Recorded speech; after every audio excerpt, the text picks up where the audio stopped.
and Murakazaneza to Chhange's Kwibuka27 commemoration program. My name is Sarah Brown, and I am the Executive Director of Chhange, the Center for Holocaust, Human Rights, and Genocide Education in Lincroft, New Jersey. Before we begin, I would like to offer our deep and heartfelt thanks to survivors of the genocide against the Tutsi who are a part of our community, both near and far, and who have played a role in supporting this commemorative program and Chhange programming throughout the years. We gain so much from your ongoing support and participation. You help us to ensure our mission to eliminate all forms of racism, anti-Semitism, and prejudice through innovative programming about genocide and human rights becomes a reality. Today, we stand with you in solidarity.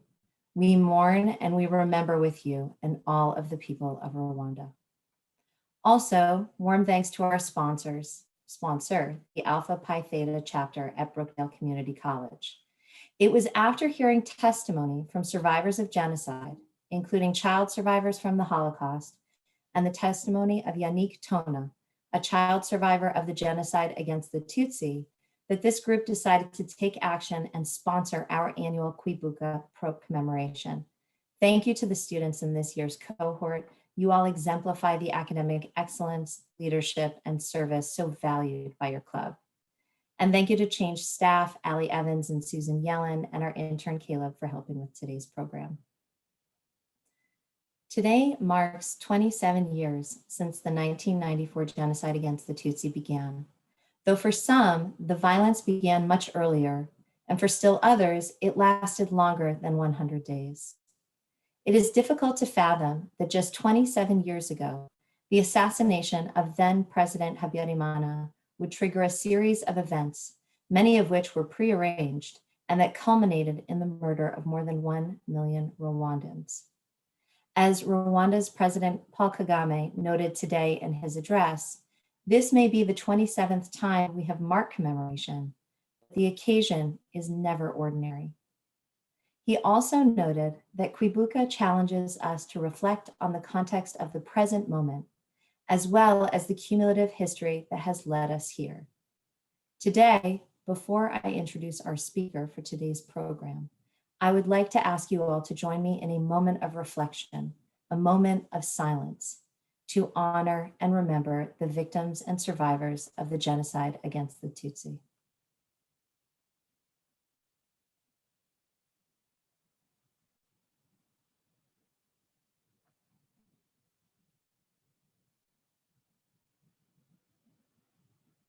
Thank you. It is now my honor to introduce our speaker for today's Kwibuka27 program, Dr. Holly Nyseth Brehm. Dr. Nyseth Brehm is an associate professor of sociology and criminology at The Ohio State University. She has published 40 articles and book chapters on genocide and human rights, and is the recipient not only of the International Association of Genocide Scholars Emerging Scholar Prize, she also received the American Society of Criminology's CAVEM Young Scholar Award, which are the highest honors given to early career scholars in each association. Nyseth Brehm is the principal investigator of 2 grants from the National Science Foundation that each focus on transitional justice in Rwanda. She serves on a U.S. Atrocity Prevention Task Force and has worked with several Rwandan organizations for almost a decade and runs a study abroad program in Rwanda. Please join me in welcoming Dr. Nyseth Brehm. Thank you so much, Dr. Brown, and thank you so much, everyone, for being with us today. As Dr. Brown began, I'd like to start by just taking you back to 27 years ago today. As she mentioned, on April 6, 1994, the plane that was carrying the president of Rwanda and the president of Burundi was shot down as it was preparing to land in the capital. Just a few hours later, roadblocks were set up around the capital city of Kigali. And if someone was a Hutu, they were allowed to pass. If they were Tutsi, they were killed on the spot. Over the next 3 months, upwards of 1 million people were killed. Moreover, more than 2 million people were displaced outside of Rwanda, and millions more were displaced inside the country. Estimates also suggest that between 250,000 to 500,000 people were raped, and there was also immense property damage, including the destruction of many survivors' homes. Today, we are gathered to commemorate this event and to honor the lives of the many people who were ruthlessly slaughtered in 1994. What we're going to be doing for the next 40 minutes is the following. Last week, the government of Rwanda and the National Commission for the Fight Against Genocide announced the theme of this year's commemoration, and it involves the fight against genocide denial, which is a very unfortunate yet very real problem that exists today. As an educator, I believe that one of the best tools we have to fight against genocide denial is education. So we're going to be taking a look at what genocide is and its risk factors, and spending a lot of our time thinking about what happened to set the stage for this genocide. What were the different risk factors that culminated in these horrific events in 1994? Then we're going to talk briefly about what actually happened in 1994, followed by a brief look at the aftermath. And to do so, I'm going to draw on some of the research that I've conducted in Rwanda. I've been working in Rwanda for more than a decade, and I've had the honor to interview more than 250 survivors for a number of different projects. Some of these projects have focused on how Rwandans remember the genocide. Others have focused on Gacaca, which are the post-genocide courts that I'll tell you a little bit about today. Others still have focused on rescue during the genocide and how people risk their lives to save others. And my most recent project focuses on what's happening as Rwandans who committed genocide are leaving prison and going back to their communities. So across my talk today, I'm going to pull from different pieces of these projects, and I'll share with you some stories of survivors. That said, during Q&A, if you have any specific questions on pieces of these projects, I'm really happy to tell you a little bit more about each of them. To start then, it's important to remind ourselves of what genocide is, as this is a very specific international crime. And the first thing that's important to note is that the crime of genocide is hardly new. Genocide has been taking place for centuries. It was very common during colonialism as empires expanded their horizons and often eradicated indigenous peoples as they claimed new lands, right here in the United States, in Canada, in Australia, and in many other places. That said, at that point in time, the term genocide did not exist. Rather, genocide as a term and as an international crime is relatively new. So the term was defined in the wake of the Nazi Holocaust, and it was coined by a Polish Jewish lawyer named Raphael Lemkin. You see his photo here. Lemkin had studied the genocide in Armenia, and he also saw the events early on during the Holocaust, and he knew that something was taking place that was different than war. And in particular, he saw that people were being targeted just because of who they were. So he decided to create a term to encapsulate what was happening. And he coined the term genocide from the Greek word genos, which means group, and the Latin suffix cide, which means murder. Lemkin and a team of others then lobbied the newly formed United Nations to actually create a piece of international law that set forth a definition for what genocide was and outlawed it on the international stage. After years of work, he was successful, and the 1948 Convention on the Prevention and Punishment of the Crime of Genocide came into being. You see a rather long definition here, and I won't read all of it for you, but I've bolded the part that's particularly important. So as we think about genocide, it's important to note that it's acts committed with the intent to destroy, in whole or in part, a particular group, as you see there. When this convention was passed, there was a global outcry that used the term never again. And many people were hopeful that the passage of this international law could actually help prevent genocide. Unfortunately, as we know all too well, passing international law does not necessarily lead to the end of the crime. And in fact, more people were killed during the 20th century in genocide than in all of the wars of the century or all of the crimes of the century combined. And the majority of those deaths actually occurred after the Holocaust. Because of this, a number of social scientists have more recently turned attention to trying to understand why genocide happens. So specifically starting in the 1980s, a number of historians, sociologists, political scientists, anthropologists, and others set their eyes on trying to understand what are the risk factors of genocide? Can we actually understand why this heinous crime happens with an eye toward actually preventing it in the future?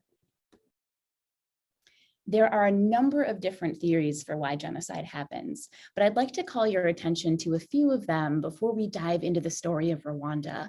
And this is important in part because you're going to see these different risk factors represented in the story of the 1994 genocide against the Tutsi, as you hear the events that culminated in what happened in 1994. I'll note also that as we think about what causes genocide, it is a very complex phenomenon. And this means that there isn't just one cause. We think about multiple causation. In other words, there are a lot of different causes that actually coalesce to set a stage where genocide is possible. These causes are also probabilistic, and that basically just means that they often result in genocide, but they don't always result in genocide. And I actually serve, as Dr. Brown mentioned, on a government atrocity prevention task force in which we try to predict which countries are at risk of genocide and other atrocities in the subsequent years. So in fact, on Monday, I turned in my forecast for the next 2 years, and I'm happy to talk more about this during Q&A as well. For now, though, let me just call your attention to some of the major risk factors of genocide, some of the major causes that are going to set a stage in which genocide can be possible. First, a lot of wonderful research has found that political upheaval is one of the strongest risk factors of genocide. And political upheaval is a rather fancy term to essentially just mean civil wars, coups, revolutions, essentially some type of political chaos within a country. Civil wars are actually the strongest risk factor of genocide. So we know that during a civil war, a government is often already fighting its own people, and then it's often somewhat easier to continue killing its own people. Civil wars have also provided cover, and oftentimes governments will say something is just war, when in fact they are eradicating certain segments of the population. So political upheaval is particularly important when it comes to predicting genocide. Beyond this, we know that genocides are much more likely when the government feels threatened. Genocide does not have to be committed by a government, but it typically is. So this means that we often pay attention to what's going on with the government. Do the political leaders feel threatened? And there are a number of different threats that could occur. There could be an attempted coup. So for instance, an armed group or an armed individual could try to take over leadership. There could be an assassination or an attempted assassination. There could be an armed movement against the government, essentially anything that threatens those in power. And what we've seen time and time again is that governments often take other steps to try to respond to this threat first, often become desperate, and then turn to genocide. Importantly, we also know that genocide is linked to an exclusionary ideology. Again, if you think about it, it's the targeting of certain people just because they belong to a group. So there is often an accompanying ideology that casts these individuals as different or as outside of the realm of humanity. This ideology, we know, is often linked to colonialism going back decades, as we're going to see soon for the case of Rwanda. And then finally, we know that unrestrained executive authority is a pretty important risk factor as well. And this essentially means that those who are in power don't have a lot of checks and balances on their power. So you can think of a situation in which there's political upheaval and turmoil. Those in power feel threat. They don't have a lot of checks and balances, so they can do what they want. And they have a group that they can scapegoat, perhaps the group that they feel is threatening them, perhaps not. Nevertheless, a group that they can scapegoat via an exclusionary ideology. This can often set a very dangerous stage where genocide can happen. And of course, genocide is never inevitable, but we know that these risk factors can coalesce to set the stage where it can be quite possible. So what I'd like you to do now is pay attention to these different risk factors as I retell the story of what happened in Rwanda. And as I do this, I'd like to note, when you summarize the history of a genocide in 10 minutes, you're going to be oversimplifying some things and really just giving a cursory overview of what happened. So I'm happy to talk more about this in Q&A. Dr. Brown can also certainly answer questions about this as well. There's a lot of rich history here, and a lot of rich history in Rwanda well before colonialism that we unfortunately don't have time to cover. But again, in pursuit of fighting against genocide denial, it's important to set the stage by understanding what happened, what actually coalesced to cause the 1994 genocide against the Tutsi. So with that, for a very brief overview, it's important to understand that in Rwandan society, well before colonialism, there were three main groups. They're sometimes called ethnic groups, as I have here. Actually, at that point in time, they were much more like social and economic classes. So at this point in time in Rwandan society, there were Hutu, Tutsi, and Twa.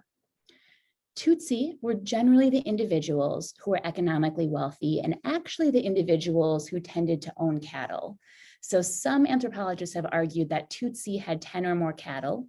Others quibble about the specific number, but the important thing to note is that Tutsi individuals owned cattle, and this put them in a position of high social status. Hutu individuals generally worked the land. Sometimes they owned small cattle, or they often had a system in which they got cattle from Tutsi or worked on the land with Tutsi's cattle, but they generally were not the individuals who were wealthy in terms of cattle. And then Twa, unfortunately, often drop out of the historical narrative because they were 1% of the population, but I'm happy to talk more about Twa in Q&A as well. So before colonialism, again, these were often social and economic classes, and they were somewhat fluid, which actually meant that someone could become Tutsi if they came into a lot of wealth or if their family accumulated wealth over a few decades. There were also other markers of social distinctions. So there were different clans, 17 at this point in time, in Rwandan society. So this also wasn't the only way to think about difference in Rwanda before colonialism.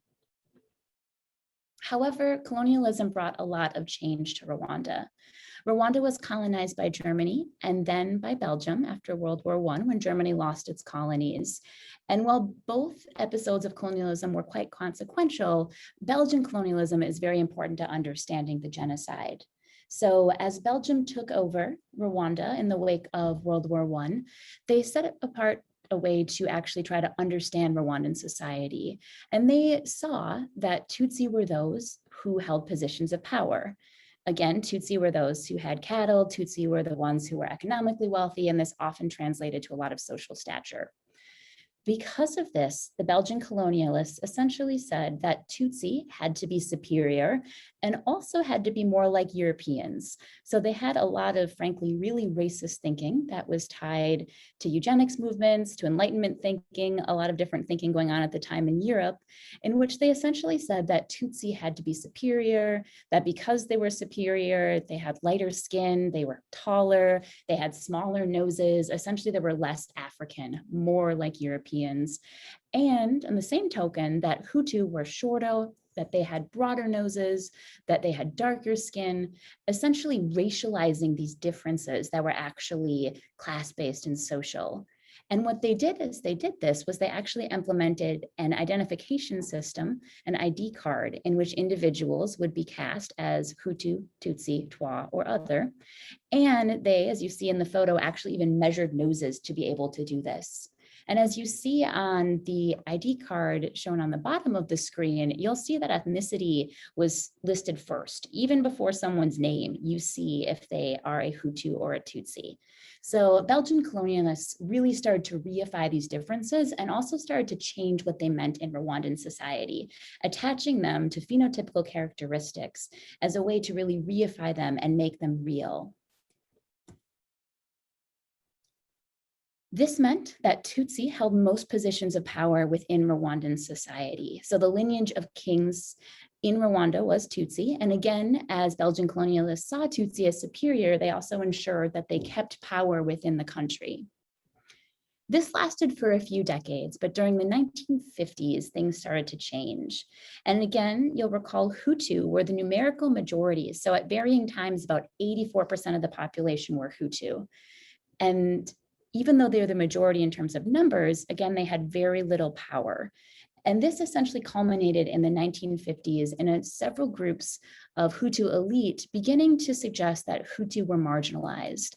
And they actually penned something known as the Hutu Manifesto in 1957 that decreed that Hutu were marginalized and that they were marginalized because of the Belgian colonialists and because of the Tutsi. So essentially setting up Tutsi with Belgian colonialists, but also saying that Tutsi were responsible for the marginalization of Hutu. They also formed ethnic-based political parties like Parme Hutu or Of the Hutu, which essentially reified these differences even further and drew even starker lines between Hutu and Tutsi in Rwandan society. This revolution was often called the Hutu Revolution, and alongside it, there was much discrimination and violence against Tutsi. Again, if this group is being set up as the one responsible for the marginalization of an entire segment of society, this was accompanied by a lot of violence, and many Tutsi began to flee Rwanda. This time also culminated in independence for Rwanda. So independence was sweeping across the continent of Africa, and the United Nations was encouraging that countries become independent. So Rwanda gained independence in 1962, right on the heels of this Hutu Revolution. And we saw the institution of a Hutu-led government. So at that point in time, power relations essentially flipped within Rwandan society. Before this point in time, it was largely Tutsi in positions of power. At this point in time, it was largely Hutu in positions of power.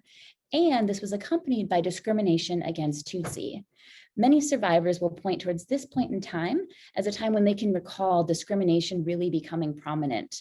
So one of many individuals had shared with me, I started experiencing discrimination in education. It was said in class to stand up and the number of the Tutsi was counted.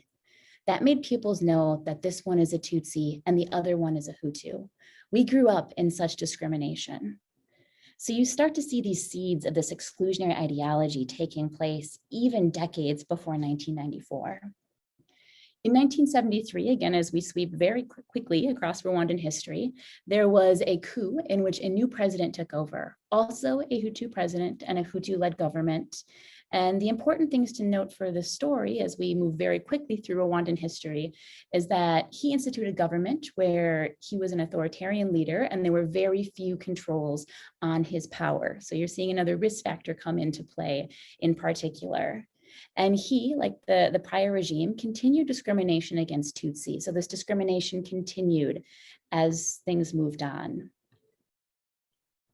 This authoritarian regime was actually quite stable, as these regimes often are. So the 1980s saw some prosperity in Rwanda. There was only one political party as well, tied to this authoritarian regime. And again, there was heightened discrimination. Meanwhile, as this was all taking place in Rwanda, a number of the Tutsi who had fled during the prior waves of violence tied to the Hutu Revolution started forming an armed group in Uganda. And this group was the Rwandan Patriotic Army tied to a broader movement known as the Rwandan Patriotic Front.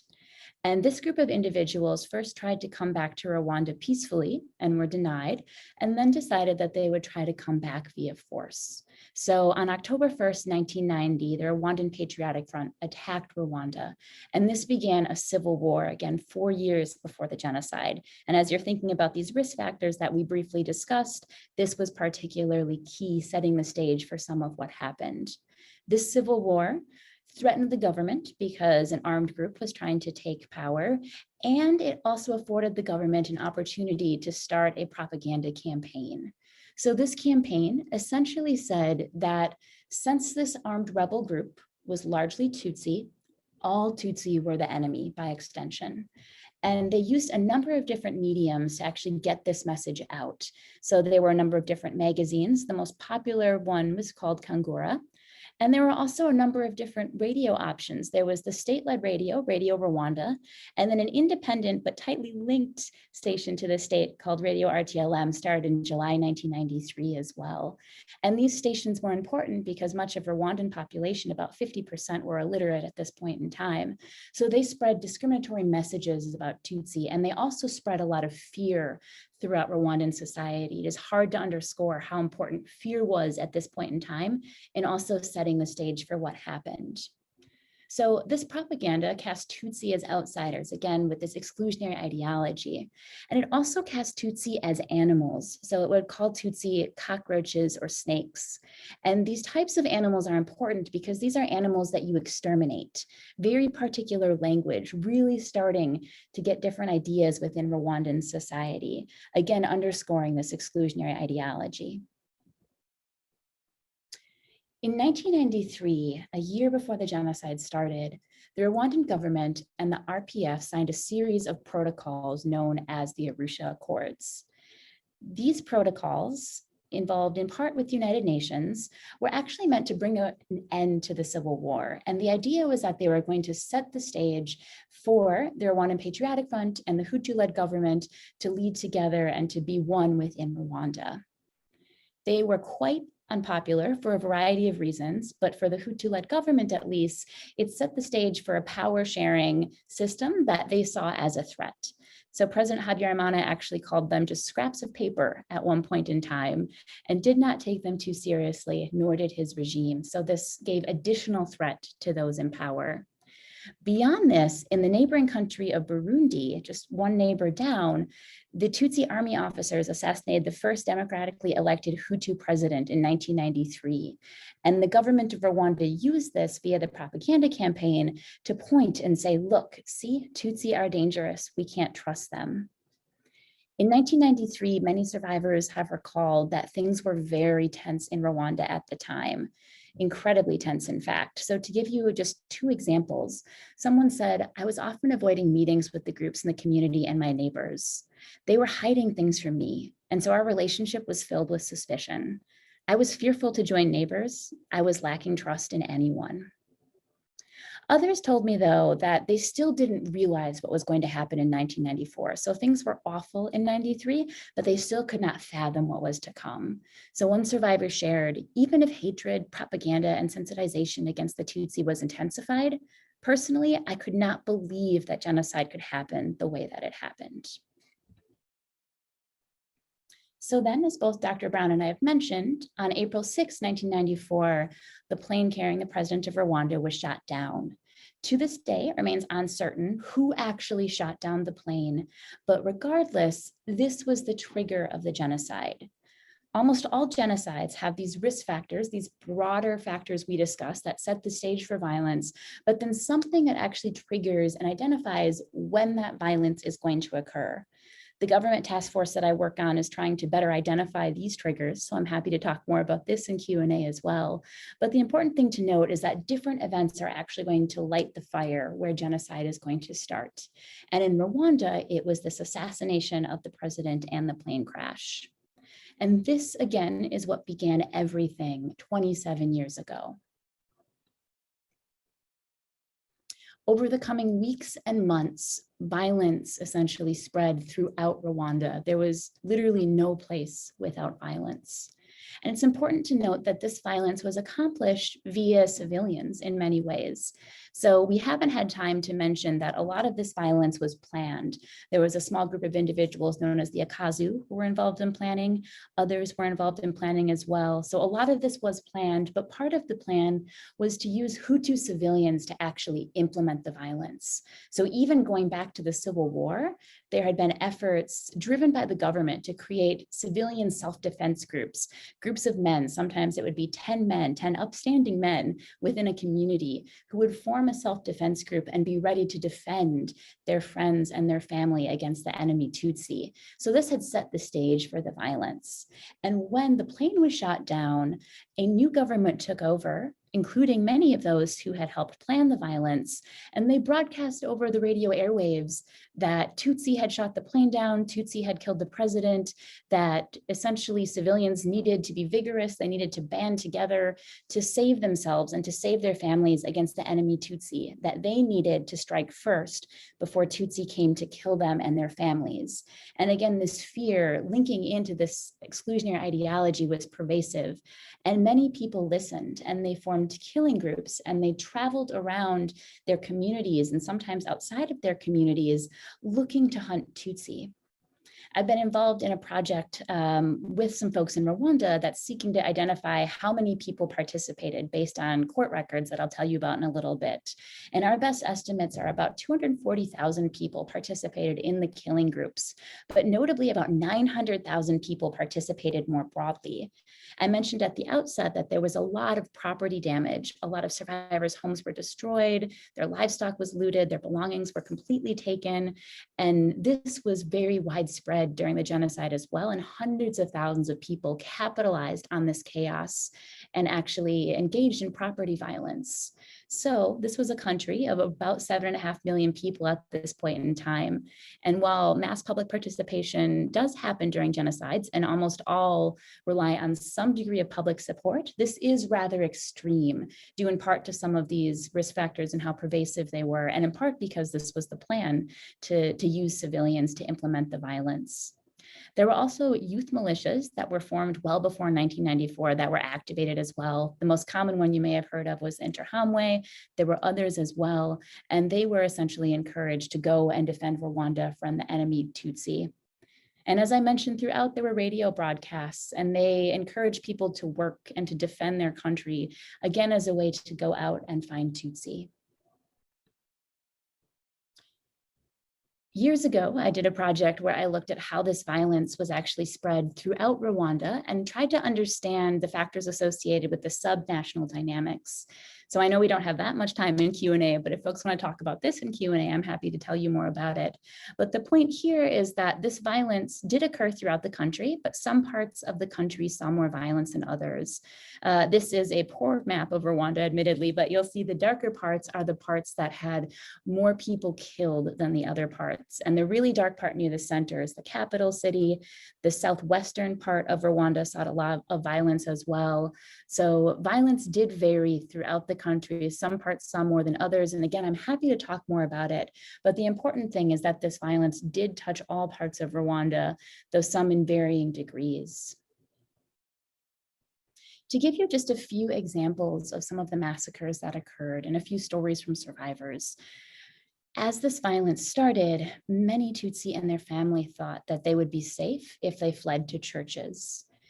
I had mentioned briefly the violence that occurred during the Hutu Revolution, and during this time, a lot of people fled to churches as a way to seek safety, and they actually were safe. They were rarely massacres in churches at this point in time. Unfortunately, this was not the case in 1994 Rwanda. So many Tutsi families packed their belongings, often thinking that they would be at these churches just for a few days or maybe a few weeks, and they fled to take refuge.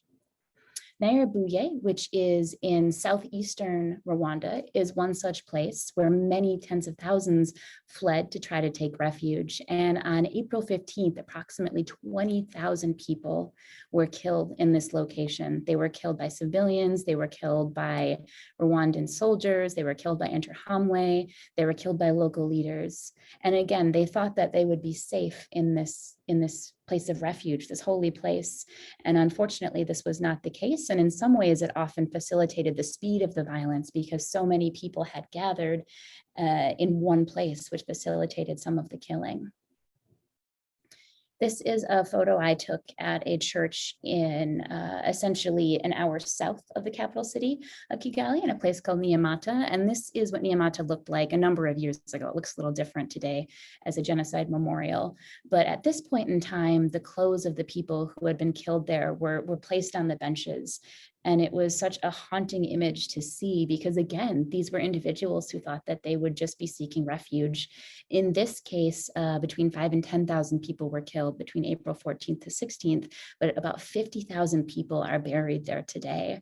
And again, if you visit these places, you'll see that their children brought school books. They thought they would still do their homework. They thought that they would just be there for a short period of time. So you see the things that they had with them, thinking that they would be safe. And unfortunately, again, this was not the case. One of the many survivors that I've had the honor of speaking with explained what this was like during 1994. And they shared, during the genocide, it was risky staying at home. Tutsi were being killed in their homes and in the streets. So my family and I, as many other Tutsi families, were forced to run away from home and hide. I still remember how scared my parents were. But as children, my siblings and I thought the mayhem would soon stop. But that was not the case.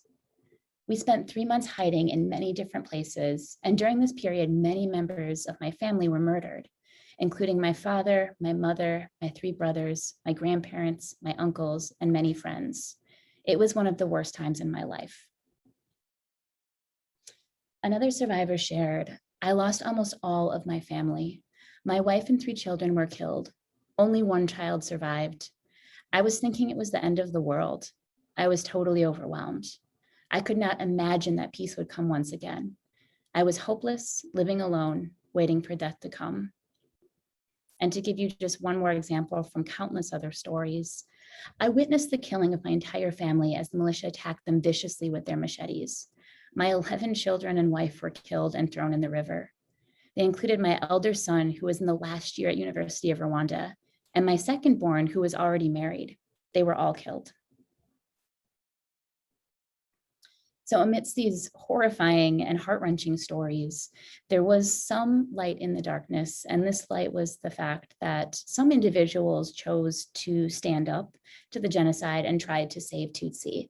And we could spend the entire time just talking about these individuals because they were essentially very heroic, and they decided no, they would not go along with this genocidal killing spree. In fact, they would risk their lives to save others because it was immensely dangerous to say no and to stand up and to do what was right.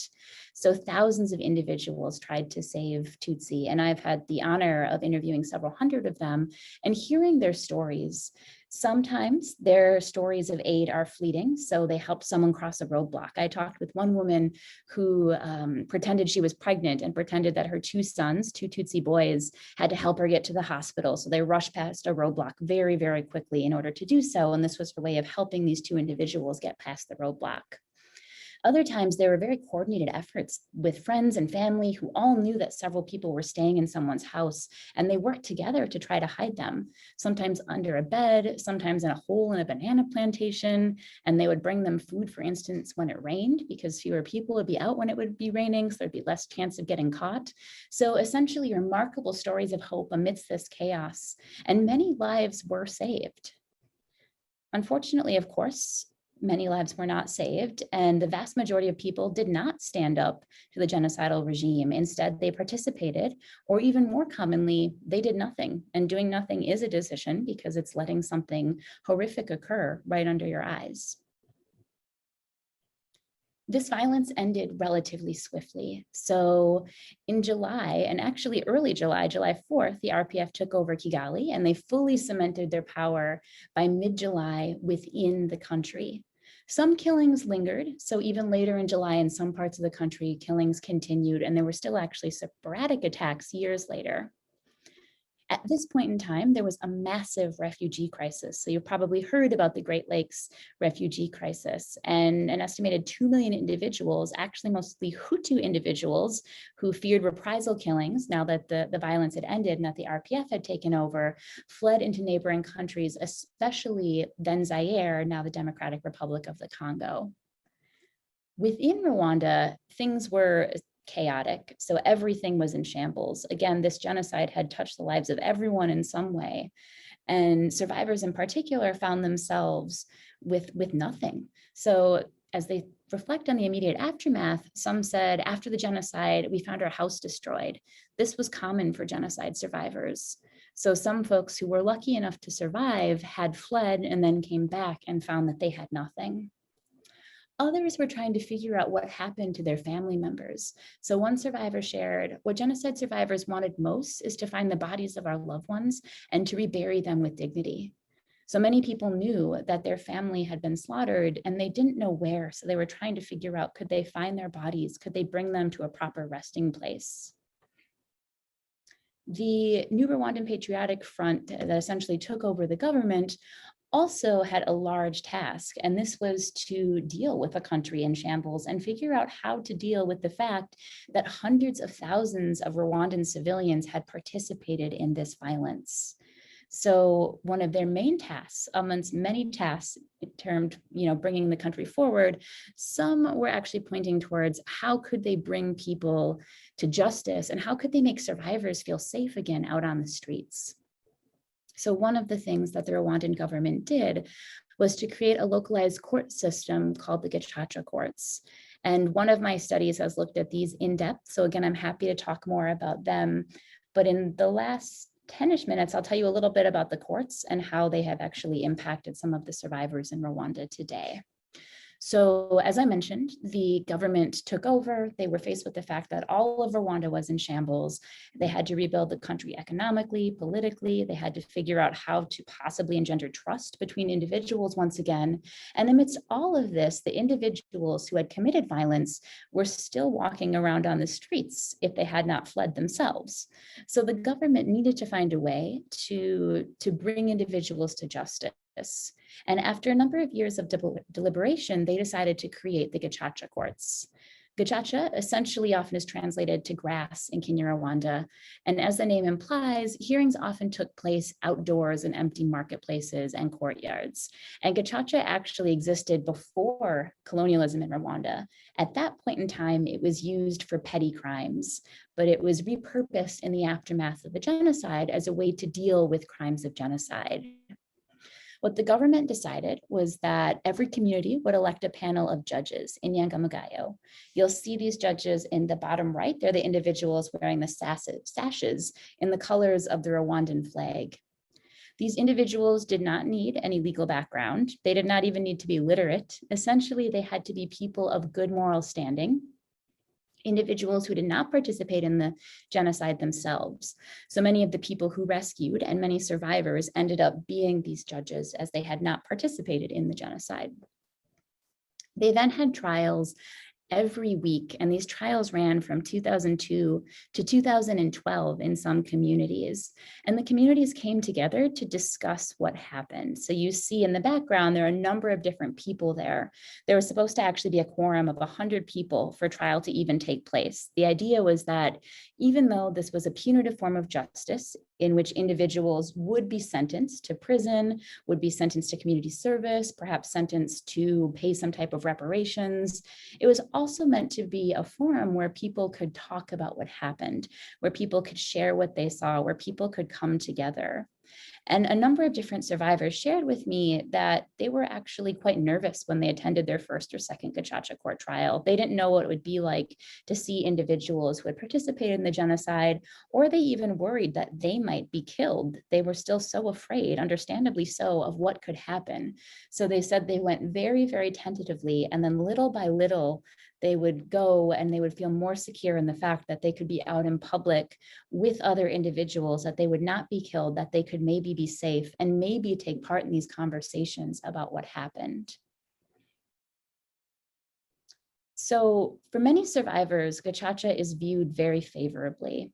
So many of the folks, one of the studies I did in 2014 to 2016 was interview 260 people about Gacaca. And we created a database of all of the trials and then talked with people about what Gacaca was like. And many of the survivors, again, will share that they were really appreciative because Gacaca helped them to know where their families were killed or thrown. So many people shared that it was during these trials that they came to know this is what happened to their parents, this is what happened to their children, and then maybe to be able to find their bodies and then to bring them to a final resting place. Many people also credited Gacaca for bringing them together.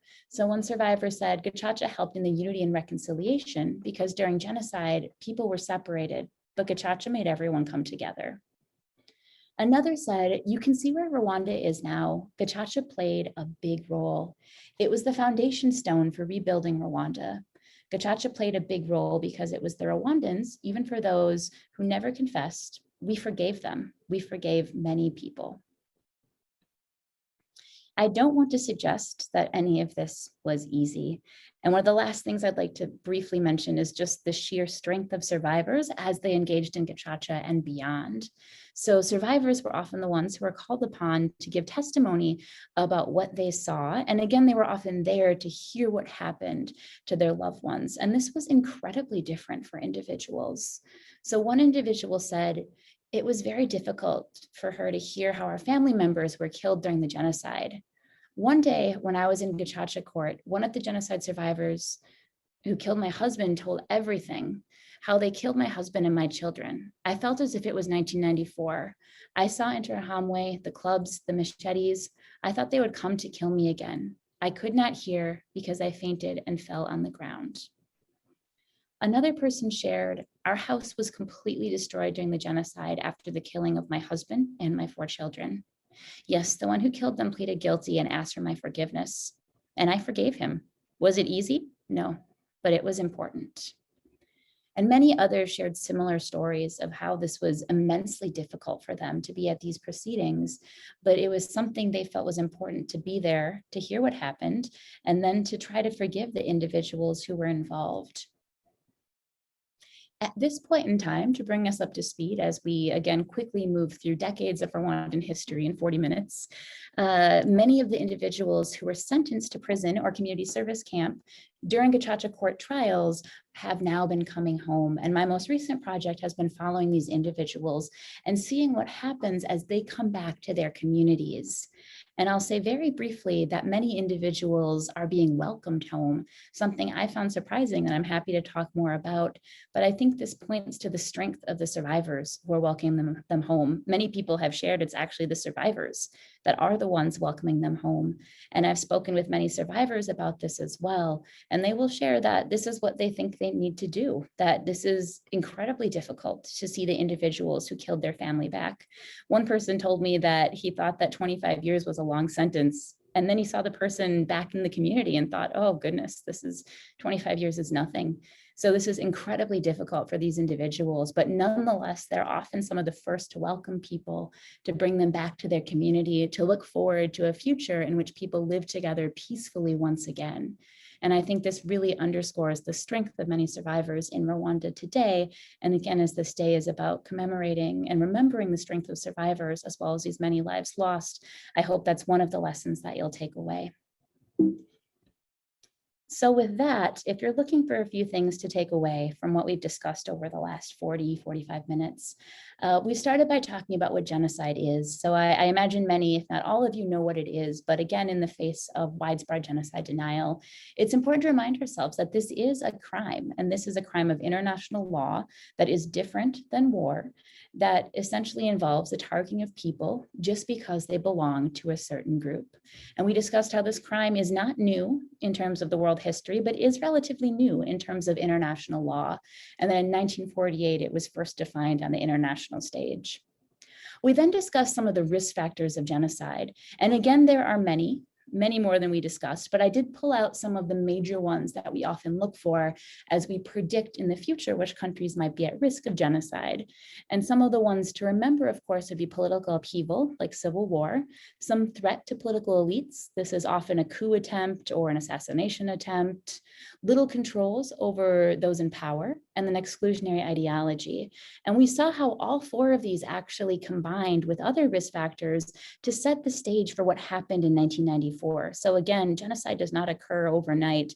There are often decades of risk factors and preconditions that coalesce to make something possible.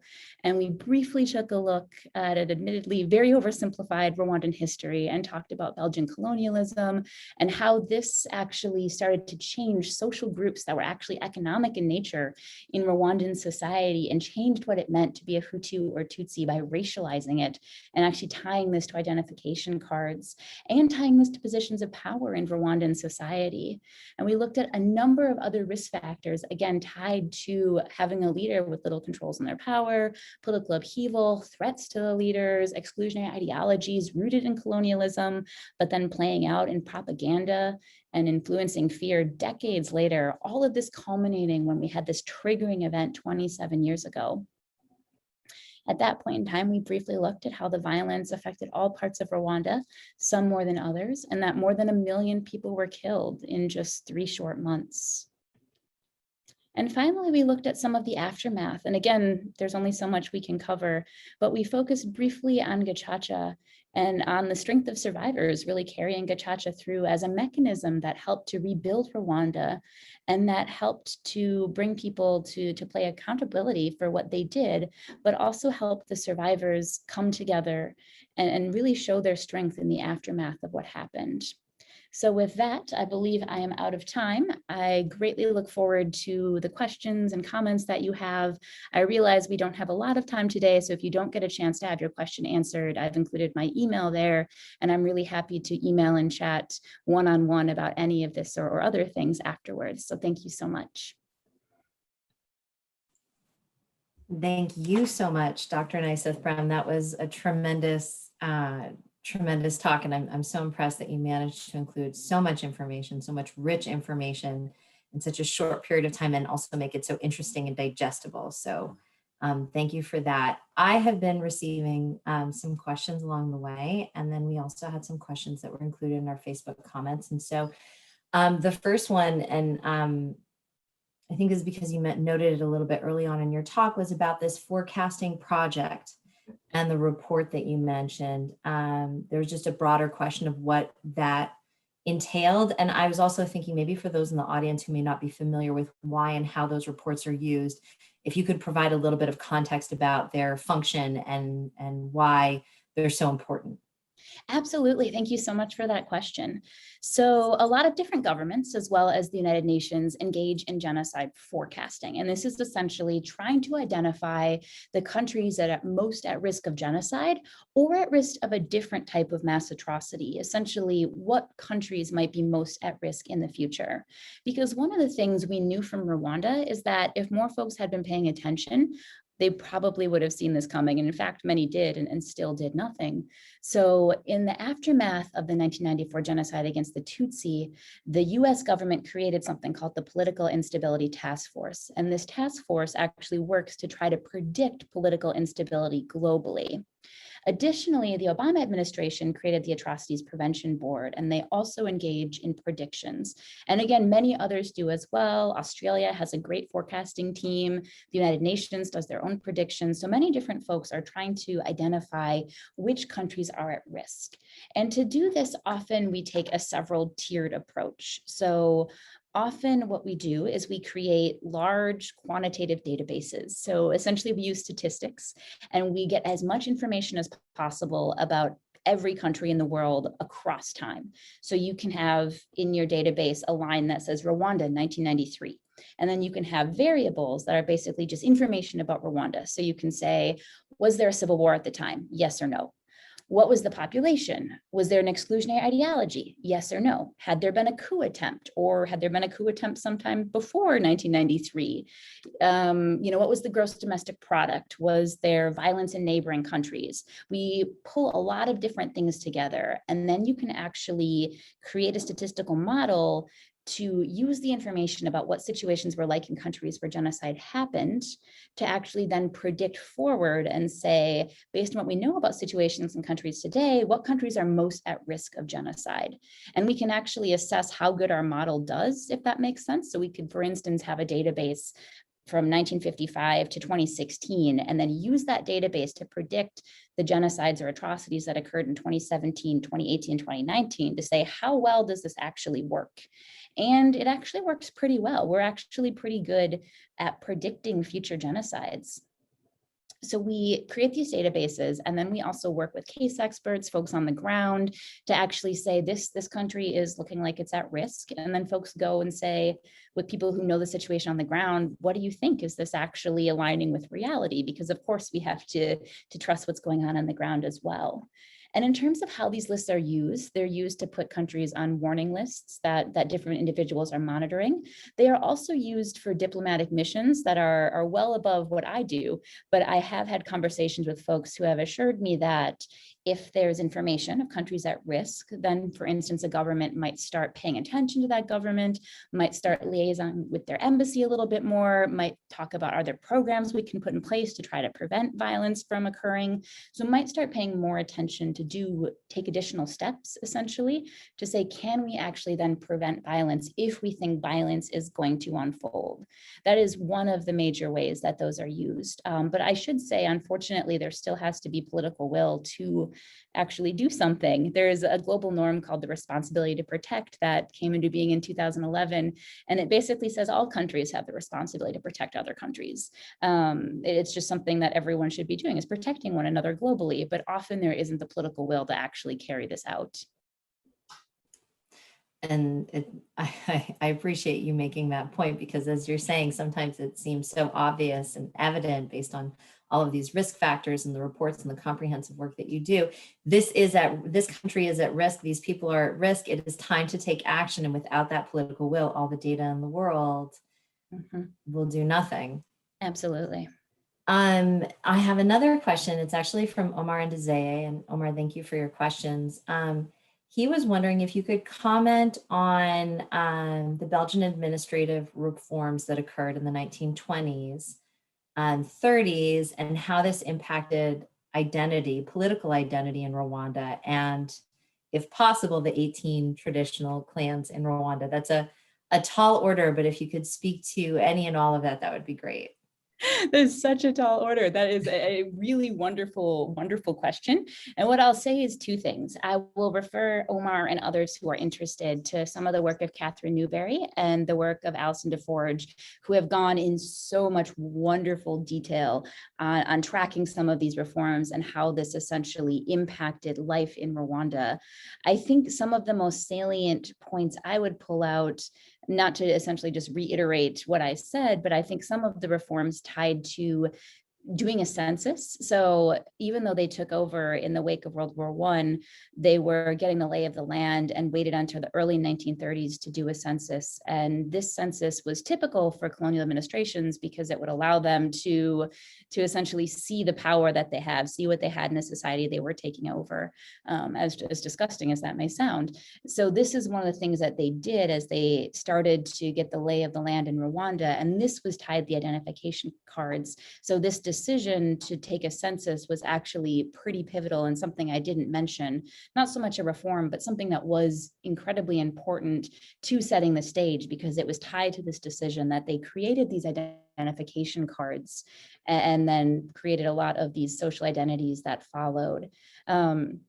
In terms of some of the other reforms, there's a lot of interesting work, again, largely by Catherine Newberry and DeForge and a few others, that have tracked how Belgium then sort of helped reorganize Rwandan society. So Tutsi were already in positions of power beforehand. Again, the lineage of kings was Tutsi. Tutsi were those who were generally wealthier, but they had engaged in a number of different reforms within Rwandan society, essentially to ensure that Tutsi held positions of power. And even then, quotas in education, in the Catholic Church, which was intimately tied to a lot of this. We did not discuss this, but tied along this with the Catholic Church that was highly involved. So some of the reforms that were most consequential were tying these identities to positions of power.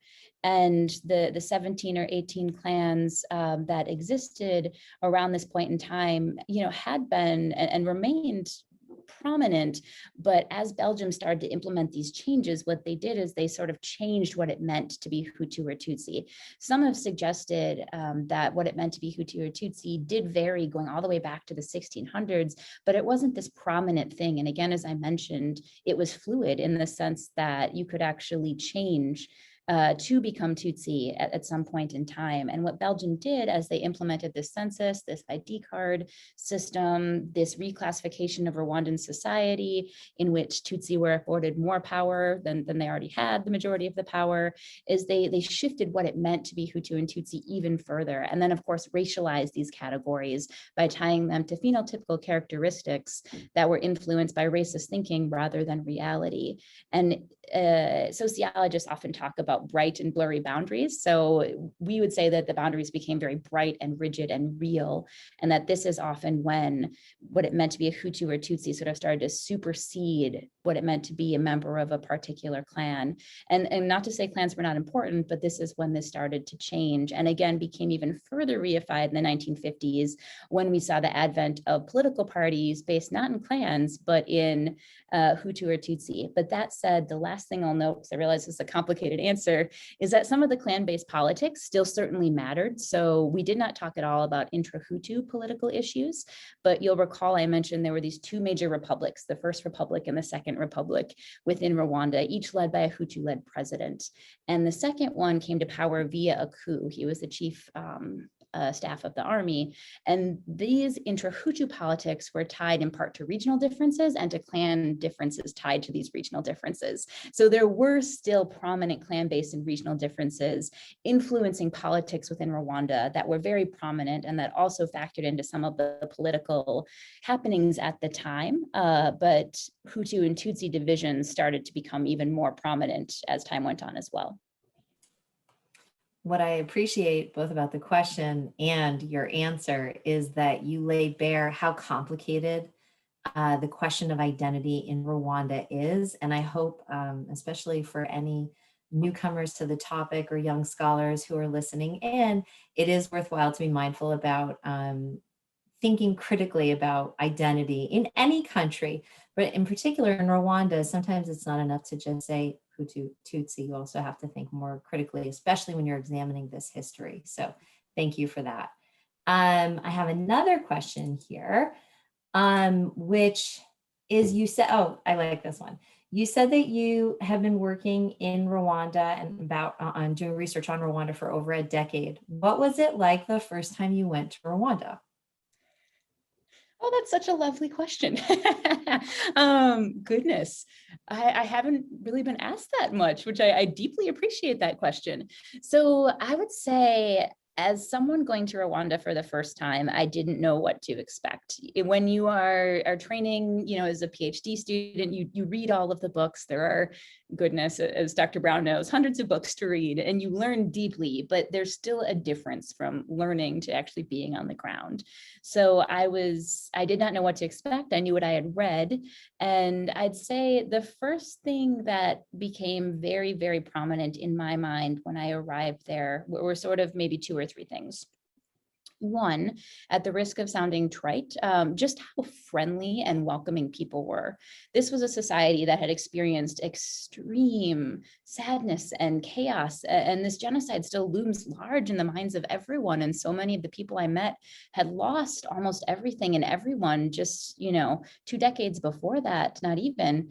And here they were welcoming me, they were talking to me, they were being open to talk about things. And to be honest, I think I expected a society that was a bit more closed. And that's not to suggest that some folks aren't still guarded, but I was remarkably surprised by how welcoming and open someone could be once you got to know them for a while and once you earned their trust, because based on what the country had been through, you would not necessarily expect that at all. So that was one of the things that surprised me most. I think if you even take a step back, the fact that it's a functional society where people still live together side by side, of course, every country has problems. Rwanda has problems, every country does. But that in itself is something that is in some ways remarkable to see, because again, you hear about what happened and how this touched the lives of so many people. And then you see it's this thriving country that has moved beyond. And again, the genocide still touches people's lives every day, but it is still a thriving place.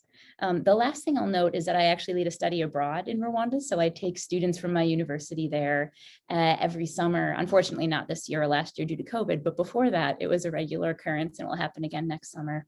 And I get to see students see Rwanda through their eyes for the first time, because now I've been going back there time and time again. My husband is Rwandan. It's become like a second home to me. So it's no longer something that I see with new eyes, but I get to see it through their eyes. And one of the first discussions we often have, as I ask them, what are you seeing? How are you thinking about Rwanda? Is this the sheer resilience of people? And again, that might sound a little Pollyanna-ish, but I truly believe that if you travel to Rwanda, you see that the resilience of individuals, especially survivors, but also today's generation, and what is happening there just shows that everywhere. So often my students, the first thing they'll say is, oh my goodness, the resilience of people is just amazing. And I'm learning so much, and I'm so humbled to be learning from individuals in this space. I have to echo a lot of the things you said. For me, it was just so remarkable and humbling to have people welcoming you into their homes after they'd been through so much tremendous hardship and suffering, and that the hospitality, it was just unbelievable. This, by the way, is now drawing people to ask further questions. And so the follow-up question here is, What drew you to study Rwanda? Because it's not a country where you have ancestral ties to my knowledge. And so that's the question. Yeah, such a great question. I appreciate that. So I had seen a talk on genocide when I was 20. I was young, younger than now at least. And I had seen a talk on genocide. And at that point in time, so I grew up in a small rural community in Wisconsin, where in my history classes, we were essentially taught a narrative that the Holocaust happened, genocide happened, it was horrific. It doesn't really happen anymore. So I did not learn about Rwanda in school. I did not learn about Bosnia in school.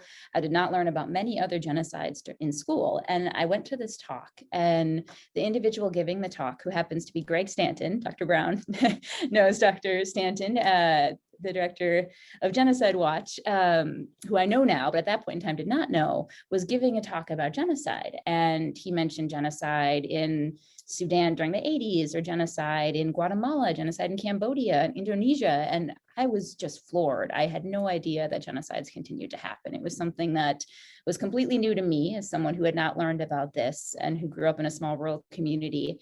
And I decided I wanted to pursue my master's degree and PhD to better understand. So I started from a very, I'd say an intellectual interest, but also just a sheer interest in trying to understand how genocides happen, trying to understand if we could predict them. Some of the prediction that I mentioned, I worked on for my master's thesis, and I was really interested in trying to understand that. And then for my PhD, I decided to study some of the local dynamics of genocide. So I briefly showed you all that map of how genocide levels varied. So genocide was everywhere in Rwanda, but in some parts of the country saw a lot more violence than others, or some parts the violence started earlier, like it started in the capital the first day, but in the Southwest, it didn't start until 2 weeks later. And I was really interested in identifying the dynamics of that. So actually, the very first time I chose to study Sudan and Bosnia and Rwanda, in part because of how recent they were. So I could go there, I could interview people, I could find data on subnational dynamics, and I could study it. So what actually first drove me there was an interest in trying to identify subnational dynamics of violence. But then once I got there, I fell in love with the country, and I fell in love with trying to understand what was happening. And I just became, as Dr. Brown was mentioning, humbled and in awe, and I wanted to learn more and wanted to continue to work with some of the Rwandans I had met there. So then I decided to continue doing studies in Rwanda, and I have still am doing studies there. So I anticipate that will hopefully continue for decades. Well, I, for one, and our center are so grateful that you do continue to do that amazing work. And we hope to have you back again and again and again, especially as you continue to do this incredible, groundbreaking research that I believe is really going to benefit not just Rwanda, but yes, Rwanda and the rest of the world. So thank you so, so much, Dr. Nyseth Brehm, for this talk, for sharing your knowledge with us, and also sharing a little bit of your personal journey with us. I realize those last two questions were very personal, but I really appreciate your candid responses and honesty and just your general expertise. And to everyone who is listening, thank you for joining us today as we commemorate the 1994 genocide against the Tutsi in Rwanda. To our Rwandan community members, I want to reiterate that today we stand with you in solidarity. And we thank you for joining us as we honor and mourn the victims and survivors of the genocide against the Tutsi in Rwanda. And to our community, thank you for being present, be well, and take care.